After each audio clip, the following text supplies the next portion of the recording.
साथियों नमस्कार। साथियों, करोड़ों केंद्रीय कर्मचारी पेंशनरों के लिए केंद्र से बड़ी खुशखबरी आ रही, जिसको कहेंगे हम जैकपॉट, मतलब लॉटरी निकल गई।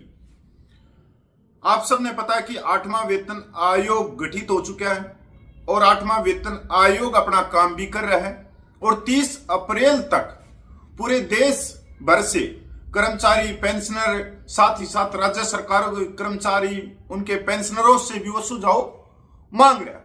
उसी बीच एक बड़ा अखबार है इंग्लिश का, फाइनेंशियल एक्सप्रेस, उसमें खबर छपी है जो करोड़ों कर्मचारी पेंशनर का ध्यान खींच रही है। साथियों, 8वें वेतन आयोग में महंगाई भत्ता 25% का विलय होगा, एचआरए में संशोधन हो जाएगा, साथ ही साथ और भत्तों में 3 गुना वृद्धि का प्रस्ताव कि 8वें वेतन आयोग से पहले वो 25% डीए बेसिक में मर्ज कर दें, तो साथ ही साथ एचआरए भी बढ़ जाएगा और भत्तों में भी इजाफा होगा। उसके बाद में जो फिटमेन फैक्टर है 3.833, जो जेसीएम ने, केंद्रीय कर्मचारियों का बड़ा संगठन है, उसने इस फिटमेन फैक्टर की मांग करी। अगर यह फिटमेन फैक्टर मिलता है तो आप अंदाजा नहीं लगा सकते कि जो न्यूनतम वेतन बनेगा वो बनेगा 1,30,000 से ज्यादा।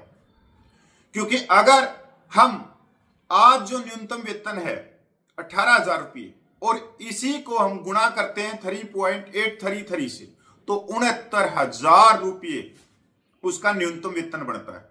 पर 18,000 रुपये में हम 25% डीए मर्ज कर देते हैं, तो एक तो बेसिक बढ़ गई, फिर एचआरए बढ़ गया, फिर दूसरे अलाउंस बढ़ गया। अब उसके ऊपर फिर फिटमेन फैक्टर लगी 3.833, तो ये जो जाएगा ये 1,30,000 के करीब। तो बल्ले बल्ले हो जाएगी। जो हमारे आपकी जेब है वो ऐसे उठी उठी दिखेंगी, भरी भरी सी, जैसे आप जेब के अंदर ही घर की तिजोरी लेके घूम रहे हो। साथियों, मैं नहीं कह रहा, ये इंग्लिश न्यूज़पेपर कह रहा है, आप इसको समझ सकते हो। तो मेरा भी ध्यान इसमें गया, तो पूरी खबर पे चलते हैं। तो पूरी खबर इस प्रकार है, 8वें वेतन आयोग महंगाई भत्ता डीए में 25% का विलय, एचआरए में संशोधन, भत्तों में 3 गुना वृद्धि का प्रस्ताव और फिटमेन फैक्टर 3.833। एनसीजेसीएम के कर्मचारी पक्ष ने 8वें वेतन आयोग के तहत कई बड़े बदलाव का प्रस्ताव रखा है, जिसमें महंगाई भत्ता डीए को मूल वेतन में 25% तक मिलाना, एचआरए को 40% तक बढ़ाना और कई भत्तों को 3 गुना करना शामिल है। इन मांगों का उद्देश्य वेतन को महंगाई और बढ़ती जीवन लागत के कर्मचारी प्रतिनिधियों ने अपनी मांगे रखनी शुरू कर दी और इसमें कुछ मांगे केंद्र सरकार के कर्मचारियों के वेतन ढांचे, भत्तों और पेंशन लाभों को काफी हद तक बदल सकती है। राष्ट्रीय प्रसिद्ध संयुक्त परामर्श तंत्र एनसीजेसीएम के कर्मचारी पक्ष ने 8वें वेतन आयोग को सौंपे गए अपने न्यूनतम ज्ञापन में भत्तों में व्यापक बदलाव का प्रस्ताव रखा, जिसमें महंगाई भत्ता डीए को मूल वेतन के साथ 25% पर विलय करने से लेकर कई लाभों को दुगुना करने और उन्हें मुद्रास्फीति से अधिक निकटता से जोड़ने तक के प्रस्ताव शामिल है। डीए का 25% विलय एक प्रमुख मांग, जब सबसे महत्वपूर्ण प्रस्ताव में से एक यह कि जब महंगाई भत्ता डीए और पेंशन भोगियों के लिए महंगाई भत्ता 25% से अधिक हो जाए तो इसे मूल वेतन और पेंशन में मिला दिया जाए। मतलब उनका एक प्रस्ताव है कि 8वें वेतन आयोग को सिफारिश करनी चाहिए जब भी आगे कि जब 25% से ऊपर महंगाई भत्ता चला जाए तो उसी समय उसको बेसिक में मिला दो, वेतन और पेंशन में। डीएडीआर 60% और केंद्र सरकार ने न्यूनतम संशोधन में इस मुख्य भत्ते में 2% की वृद्धि की है। मूल्यों की गणना बाजार दरों के आधार पर की जानी चाहिए, न कि सरकारी दरों के आधार पर, जो 25% तक भिन्न हो सकती है। हमने प्रस्ताव दिया है कि यदि महंगाई भत्ता मुआवजा मूल वेतन और मूल पेंशन के साथ 25% से अधिक हो जाता है तो 8वें सीपीसी विलय की सिफारिश कर सकता है, ज्ञापन में कहा गया। यह महत्वपूर्ण है क्योंकि महंगाई को संतुलित करने के लिए महंगाई भत्ता डीए में वर्तमान में साल में 2 बार संशोधन किया जाता है और इसे मूल वेतन में मिलाने से वेतन और पेंशन आधार में 27 वृद्धि हो सकती है। इससे एचआरए, ग्रेजुएटी और सेवानिवृत्ति लाभ जैसे अन्य घटकों पर भी प्रभाव पड़ सकता है। कर्मचारी पक्ष ने तर्क दिया कि डीए पूरी तरह से मुद्रास्फीति से जुड़ा रहना चाहिए, लेकिन वेतन संरचना में विकृति से बचने के लिए इसे समय समय पर विलय भी किया जाना चाहिए। इस ज्ञापन में मौजूदा प्रणाली की कमियों को उजागर भी किया गया है। उपभोक्ता मूल्य सूचकांक सीपीआई सरकारी कर्मचारियों के वास्तविक खर्च करने के तरीकों को प्रतिबिंबित नहीं कर सकता। महंगाई भत्ते का रिकॉर्ड कौन रखता है, कौन जारी करता है? सीपीआई, उपभोक्ता मूल्य सूचकांक। वर्तमान में 12 माह औसत पद्धति मुद्रास्फीति के वास्तविक प्रभाव को विलंबित करती है। प्रस्ताव 6 महीने के औसत पर स्विच करना डीए संशोधनों के रूप इन्होंने नया प्रस्ताव दिया। सरकारी नियंत्रण वाली दरों के बजाय मूल्यों का उपयोग करने का सुझाव। मतलब सीपीआई कौन सी दरें उठाता है? जो सरकारी दरें होती हैं, चाहे वो आटा हो, चावल हो, नमक हो, हल्दी हो, कोई भी दरें हो, पर जो हम खुली मार्केट में जाते हैं तो वे दरें बहुत कम होती हैं और बाजार का जो मूल्य होता है वो 25 से 30% ज्यादा होता है। एचआरए संशोधन, मूल वेतन का 40% तक। आवास की बढ़ती लागत को देखते हुए मकान किराया भत्ता में एक बड़ा संशोधन प्रस्तावित किया गया है। इसके अतिरिक्त ज्ञापन में सुझाव दिया गया है कि एचआरए को महंगाई भत्ता से जोड़कर स्वतः संशोधन किया जाना चाहिए और शहर वर्गीकरण की समीक्षा हर 5 साल में की जानी चाहिए। पेंशन भोगियों के लिए एचआरए में वृद्धि का भी सुझाव दिया गया है। यह एक प्रमुख नई मांग है। कई भत्तों में 3 गुना बढ़ोतरी। कर्मचारी पक्ष ने बढ़ती जीवन लागत का हवाला देते हुए कई भत्तों को 3 गुना करने का प्रस्ताव दिया है, जैसे कि परिवहन भत्ता, दैनिक भत्ता, रोगी देखभाल, नर्सिंग भत्ता, वर्दी भत्ता। इसमें से अधिकांश को महंगाई भत्ता से जोड़ने का प्रस्ताव है, जिससे मुद्रास्फीति के साथ स्वचालित समायोजन सुनिश्चित हो सके। जोखिम एवं कठिनाई भत्ता न्यूनतम 10,000 रुपये प्रति माह उच्च जोखिम वाली भूमिकाओं में कार्यरत कर्मचारियों के लिए। रेलवे, रक्षा, स्वास्थ्य सेवा, स्वच्छता, अग्निशमन सेवाएं। मांग यह कि जोखिम एक कठिनाई भत्ता के रूप में न्यूनतम 10,000 रुपये प्रति माह दिए जाए, जिससे आवधिक वृद्धि के लिए महंगाई भत्ता से जोड़ा जाए। एक उल्लेखनीय परिचालन संबंधी मांग, आधिकारिक ड्यूटी पर तैनात सभी कर्मचारियों को हवाई यात्रा की अनुमति दी। सड़क यात्रा के लिए एसी टैक्सी की अनुमति दे।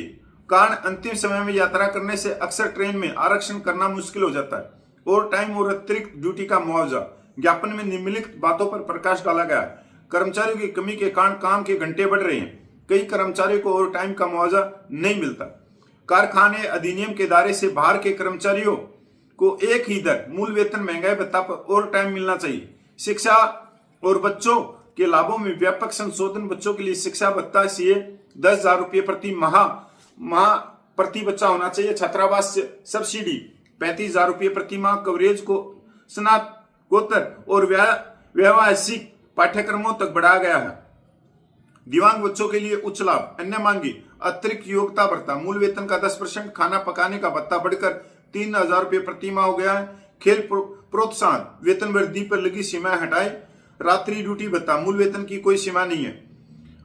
सरकार ने पिछले 8वें वेतन आयोग के लिए कार्य क्षेत्र टीआर अधिसूचित किया था, जिससे वेतन संरचना की समीक्षा, भत्तों में संशोधन और पेंशन संबंधी परिवर्तनों का मार्ग प्रशस्त है। हालांकि आयोग की सिफारिशें अभी प्रतीक्षित है, लेकिन इस तरह के ज्ञापनों से पता चलता है कि कर्मचारी संघ क्या मांग करें। यदि इन प्रस्ताव को लागू किया जाता तो इसमें महंगाई भत्ता के विलय के कारण मूल वेतन में वृद्धि, मासिक वेतन में उल्लेखनीय वृद्धि, डीए से जुड़े भत्तों के माध्यम से मुद्रास्फीति से बेहतर सुरक्षा और पेंशन भोगियों के लिए बेहतर लाभ प्राप्त हो सकते हैं। हालांकि अंतिम निर्णय वेतन आयोग की सिफारिशों और सरकार की मंजूरी पे होगा। और फिटमैन फैक्टर 3.833 जो 3 यूनिट से बढ़ाकर 5 यूनिट करने की सिफारिश की गई।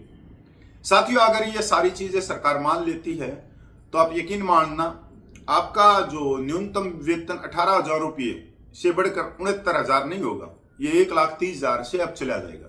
अब आते हैं लास्ट बात पे कि मेरी क्या राय। सपने देखना अच्छी बात है, सपने देखें कि भाई हम चांद सितारों को तोड़ ले आए, तो वो तोड़ तो हम सकते नहीं, बस सपने देख सकते हैं। क्योंकि साथियों, पत्र लिखना, सुझाव देना बहुत अलग बात है। ये नहीं है कि जो इन्होंने मांग रखी है वो नाजायज मांग है, बिल्कुल जायज मांग है। पर सरकार पे दबाव कौन डाले, सरकार के गले में घंटी कौन बांधे? बस लेटर लिख दिया, अपनी जिम्मेवारी से पीछे हट जाएंगे। इसलिए ये सिर्फ एक सपना है। 3.833 का फिटमेंट फैक्टर की अगर मैं देख रहा हूं, मेरे हिसाब से अगर यही चाल रही कर्मचारी संगठनों की, तो भाइयों मेरे हिसाब से 2,000 रुपये से लेके 2,800 रुपये तक की बढ़ोतरी होगी 8वें वेतन आयोग में, इससे ज्यादा नहीं होगी। जबकि मांगे, मैं बिल्कुल गलत नहीं कह रहा कि ये मांगे गलत है, क्योंकि अब आप ही खुद देखो, केंद्रीय कर्मचारियों के लाखों तो संगठन हो गए।